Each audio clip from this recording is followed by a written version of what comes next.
You're probably familiar with the concept of self-harm. When you see it in books, movies, and TV shows, it's usually portrayed as some troubled person seeking a physical outlet for their emotional pain. But that's only part of the story. Self-harm, or what psychologists call non-suicidal self-injury, isn't just physical. People can hurt themselves in all kinds of ways, including, as it turns out, through the anonymity of the internet. Finding coping strategies is crucial for taking care of your mental health, but first you have to be able to recognize when there's something wrong. And because digital self-harm is still a pretty new concept, people who hurt themselves this way might not even realize that what they're doing really is self-harm. There are lots of reasons people might feel an urge to hurt themselves. Usually it's because they're trying to release extreme negative feelings that come from other mental health issues like depression or low self-esteem. Often, people who self-harm say they want to punish themselves or relieve unbearable mental tension. And for some, it does lead to a few moments of relief. So they keep doing it. But hurting yourself does nothing to address the underlying problems or feelings of hurt, which can get worse and worse over time. It's just causing harm. The classic picture of self-harm involves physical injuries, like cuts and bruises, but it can be much more subtle than that, to the point that people don't even realize they're doing it. For example, overeating, or even over-exercising can be a form of self-harm. And now that we're in the digital age, psychologists have begun to see a new type of self-harm emerge, one that isn't physical. Digital self-harm is when you hurt yourself emotionally, using the anonymity of the internet to make it seem like you're being attacked. Think anonymous hate messages on platforms like Twitter or Tumblr, but instead of getting them from some random troll, you send them to yourself. That doesn't mean every hate message you've seen online is a case of digital self-harm. Unfortunately, cyberbullying is a very real issue.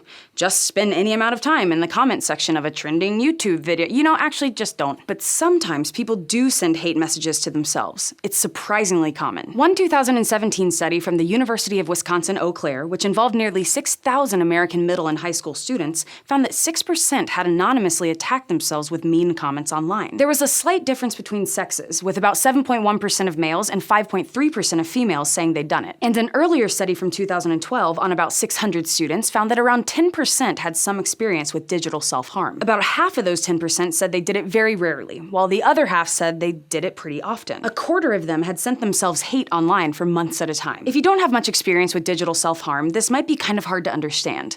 I mean, the person doing it knows they're the one who sent the message, so what's the point? Well, as you can probably imagine, there's no one simple explanation that fits everyone who sends themselves anonymous online hate. But like with physical self-harm, it's generally a way to express their negative feelings about themselves. And researchers have found some more specific themes too. Also, like physical self-harm, digital self-harm is associated with depressive symptoms, as well as marginalizing factors like sexuality, drug use, and being bullied. Then there's the social media problem. We need a whole separate episode to get into the details, but researchers are finding all kinds of connections between social media and mental health issues. Among other things, as more and more of our socializing is done online, it's gotten easier to become isolated. As much as social media is meant to connect us, it can leave us feeling pretty alone too. And when people feel disconnected from others, they're more likely to develop negative feelings about themselves or have depression or anxiety. In a 2017 paper from the University of Manchester, researchers examined data from 2014 and found a massive increase in the number of teenage girls who reported self-harming. 77 out of every 10,000 girls practiced self-harm that year, as opposed to 46 out of 10,000 in the years leading up to 2014. That's an increase of 68%. The team suggested that part of the change might just come from increased awareness of self-harm,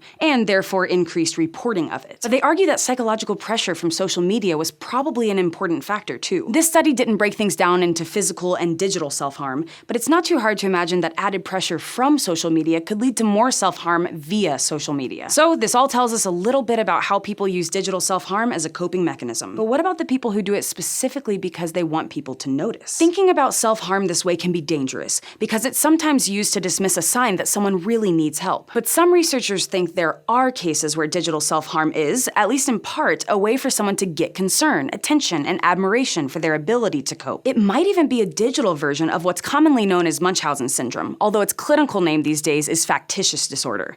That's where someone fakes an illness to get care and attention from others. But when they get that concern or admiration from others for their strength, it can actually mitigate some of their negative emotions and make them feel better. So regardless of the motivation, it really comes down to the same thing: using self-harm as a way to deal with overwhelming feelings. We still need more studies to figure out how best to identify, reach, and treat people who use digital self-harm.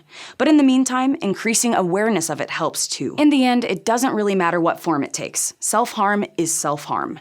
At best, it's an unhealthy coping mechanism, and at worst, it can be dangerous. But by recognizing the problem and getting help, you can learn better ways to deal with your feelings and resolve the the underlying issues that make you want to send yourself anonymous hate. Thanks for watching this episode of SciShow Psych. If you're struggling with self-harm in any form, there are links to resources and ways to get help in the description box below. And if you want to learn more about psychology and mental health, you can go to youtube.com/SciShowPsych and subscribe.